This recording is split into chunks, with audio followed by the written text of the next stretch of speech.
Good evening. Right, I am out. These are the first thoughts of, now I'm going to pre-warn you, if there's any silly noises or the camera twiddles round, it's because I'm having a lot of failures in equipment and batteries, and the gimbal here keeps restarting. Reason being is, and I apologise, it's -6 where I am, so if I walk along, listen, well, you can't really hear it now. It's calmed down a bit, but there's the frost. Anyway, so these are the first thoughts of the Nextorch E51C. So here it is here. So nice looking thing. It is an 18650, so standard. You've got a little light on there with a 3-stage battery detection there. So when you're running it, it'll tell you basically what your battery's doing. You don't have to go through a UI to try and work out and say, right, this voltage and that voltage, and you know, it'll try and do that for you. It's got a nice sort of, this head actually spins and comes off. It's threaded and O-ringed. Very interesting because it is USB rechargeable through Type-C, but where is the flap? There isn't one. So nicely, like the old Claris, and I think there was another one, I'll have to look that up which one it was, but it's behind an O-ringed and threaded section. So you've unspin this and lift it up, and there's a Type-C charging. Brilliant. And I've been testing it Type-C to C and all sorts, and it seems to work. It's using an Osram P9, so pretty throwy. And what they've chosen to do is, I mean, there's quite a deep bezel here, so if you drop this, it's pretty good. It comes with a 2 meter drop rating, which is like half a meter better than a lot of the other ones I see, which are like 1.5s, so pretty decent. And it's an orange peel reflector, so pretty throwy, and it's a tail switch. You can tail stand it, just, you see it's got those feet there, so you can tail stand it if you want to. I'll turn this off and I'll show you the actual light. So pretty simple UI. We'll walk along here a little bit. So if I come along here, so you click it on, click it off, watch, click it on, click it off. But you can half click it to watch. See, half click, and it goes to the mode. So high, medium, low. And if you click it, did you hear that click? That engages it, so you can go high, medium, low, and then you go high, and you think, I want high, so you just go click, and it sticks. Click and stick, that's what we're going to call this one. So very impressed so far. It's nice, Osram P9, nice and throwy. Kind of reminds me of the P9 emitter on the C3 from Woburn, actually.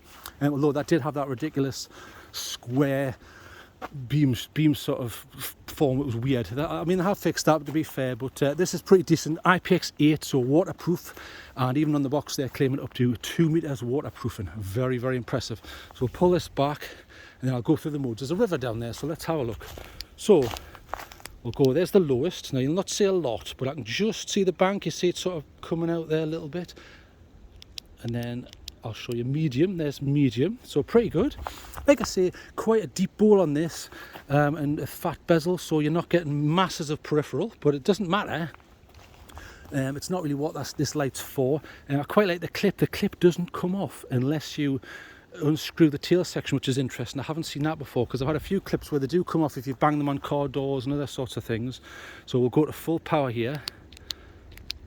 There you go, full power, boom. Pretty interesting. I like that.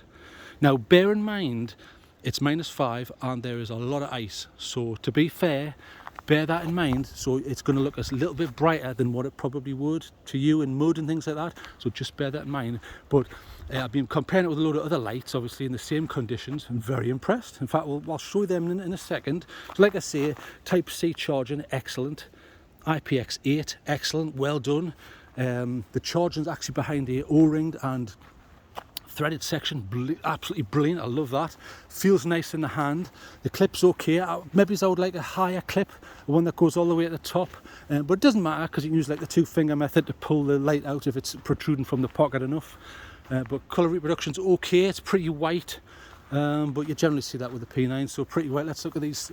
Look how cold it is. Look at those icicles here. Hang on, just so I don't fall down this well. So there's some icicles for you. So as you can see, pretty white, cool white, although it is absolutely very cold here, obviously. So everything's going to look cold. So pretty nice. I like it so far. This is just my first thoughts, obviously. What I will do is I'll show you against some other well-known 18650s.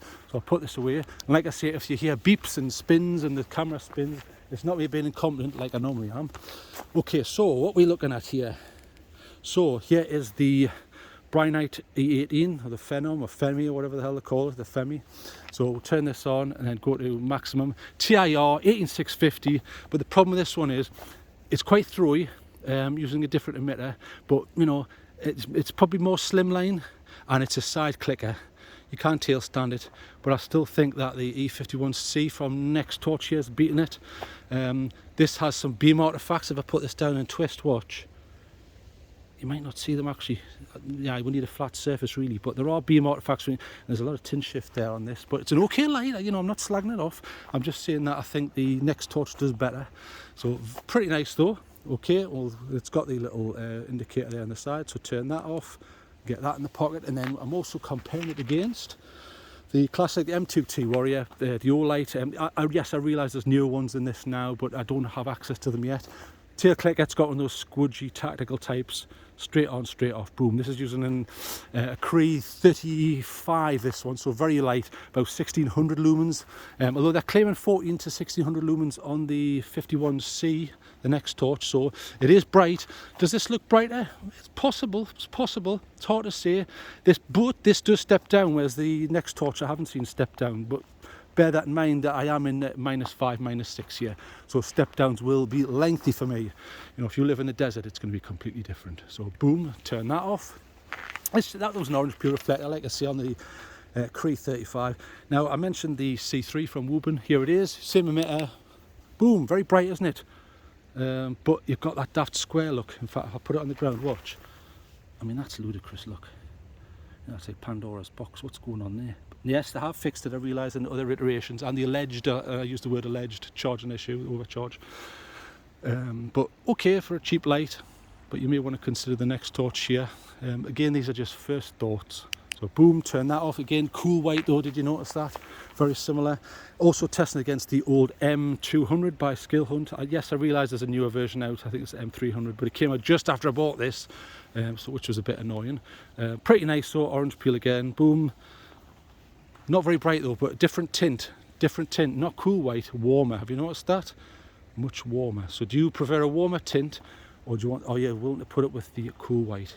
I mean, they both have their advantages, obviously. Again, different emitters here, so, you know, but they're all running on the same battery. I've made sure I've picked lights that are all running on an 18650. So boom, turn that off. Also testing it against the D1, getting on a bit now, the Woburn D1, but that's got that mega wide TIR. Look at how wide it is. In fact, watch, turn this on, boom, boom, there, look, you got that little punch in the middle, and then look, now I've got that out, look, even when I rotate that, you've still got all that periphery. That's excellent for hiking. Look, when I'm walking along, boom, look at that. You can see exactly where your feet are going. You're not guessing, and then, you know, you go arse over the proverbial. And you've got that little punch in the middle there, which is pretty impressive. Look, it's going all the way at those trees in the background there. They're right over and up a hill there. So decent. Again though, cool white, but it does a good job. And the W on there tells you what the battery is doing. So you get a little bit of feedback there as a user. I'm also testing it against the TC15. Basically, yes, I realise this is more of a thrower from Through Night. TC15, and I realise there's better ones. Smooth reflector, so you get a nice bit of push here. This also uses the Cree 35, but watch, boom, very bright. But this does step down. I was testing this earlier, and there's a lot of step down. But pretty nice, but peripherals not so good. Look, watch, as soon as I move that even the slightest amount, look, you're losing it on the right, losing it on the left. But to be fair, it's more of a thrower. You can use it close up because it is nice and bright though, you know. I'm not saying it's only for throwing, that's not true. Pretty nice though. And kind of neutrally tint there, sort of cool white to neutrally. Get that in the pocket and zip it up a bit so they don't all fall out. A couple more. I was testing against the classic, the Convoy S2 Plus. I'll just show you that there. S2 Plus, using an XPL Cree, you know, you're getting maybe 1,000 lumens. Nice warm tint on this though. Still going orange peel reflector. Not as much push as the others, but it hasn't got that lumen, has it? It's certainly not in the 1400, 1600 range, but so still using an 18650, and it's a budget light though. But just be aware that it is budget, so you can't expect to be on the cutting edge. But pretty decent. So I just want to show you these side by side so you can think, well, hang on, I own that, so now I know what that's like in comparison. Also, I'm testing it with the Sofern SC31 Pro. There it is there. I just happen to have that in the mode with the pulsing lights on the button there. So turn this on, boom, SST40, so a lot of throw. Short ball on this, smooth, but you get a lot of throw, watch. Boom, there's turbo. Look, if we come down here and I try not to fall in this river, look at the throw on that. Decent. Pretty good. But you could argue that this 51C is doing pretty good. We'll show you that in a second. But this has the complicated but rewarding Angular UI, whereas obviously you just got the 3 clicks on the Nextorch. So turn that off, boom, and if I can find it, of course I've probably put it right at the bottom of that pile, so let's see if I can find it. That's it there, boom, look at that, right, got it. Right, let me just show you. I can't believe this gimbal hasn't packed in because it's been doing it all night. Okay, turn my headlamp off just so I'm not cheating here. Boom, there we go, there's maximum. So remember I was telling you that SST40 was pretty throwy, but look at that, a lot of light, pretty decent. So again, I'll go over the quick stats here. I don't want to bore you too much. 2 meter drop rating, IPX8 because the Type-C charging it's fast charging is behind the threaded O-ring section. You lift the head, which is very interesting, and I like that. I really like that feature. I realise there are other methods of doing that, you know, like the lumen, where you will take this cell out and it has a Type-C on the top. But I think this is less effort. Instead of having to take cells out, charge them up, then, you know, stick it in, pull it left, right and centre. This is a little bit less effort. And I think the market goes for whatever's the least effort. We know that. That's just how it works. We'll walk along here just so you can see. But like I say, this is going to look a little brighter maybe because of the frost on the floor. Pretty nice. Now, that looks a little bit green from what I'm seeing on the screen, but it isn't. In person, I would say that is, it's not neutral, but I would say that is cool white, but not too cool white. It's not like harsh. So I would say that's pretty decent. And stretching down here, I can kind of see down there. And if you notice, it hasn't stepped down. We'll go through the modes. So there's the lowest, and I'll show you. So if I was walking along, look, there's my feet. I'm walking along here. You could do that, as long as you keep it close. But then as you stretch out, not so good. That's its lowest. And then we'll go to medium. There's the medium. Pretty decent. I mean, I can see right down there. I can't see it right at the bottom of that path. And then we'll go down. Boom, that's the highest. See a powerful beam there. There's enough particles in the air. Let's see the beam. Quite tight, look. In fact, I'll blow. So, there you go. Got like a hot spot in the middle there and a bit of spill. Pretty decent. There you go. So, quite wide actually when you look at it like that. And usable, so usable for hiking, which I have been doing with this. I'm going to do a lot more testing, and I'll give it the usual sort of 45 minutes treatment. I kind of believe this gimbal hasn't packed in, but I haven't been attacked by any owls tonight like my last review of the L10 Max, and I haven't fallen over yet, which I did on that one, so that was nice. Anyway, thanks for joining me. Full review when I get time, because Christmas is coming, so Merry Christmas to everyone who celebrates that. If you don't, well, good luck, and I hope you're having a good year. I can't wait for 2023. We will get some better lights on this channel. Let's see what we get. Because I get a lot of companies after me. I don't accept all of them because some of them are, naff camping lanterns that cost $3. And I think, is that going to set my house on fire? Probably. So thanks for joining me. I'm going to go now. A full review when I get time. So goodbye.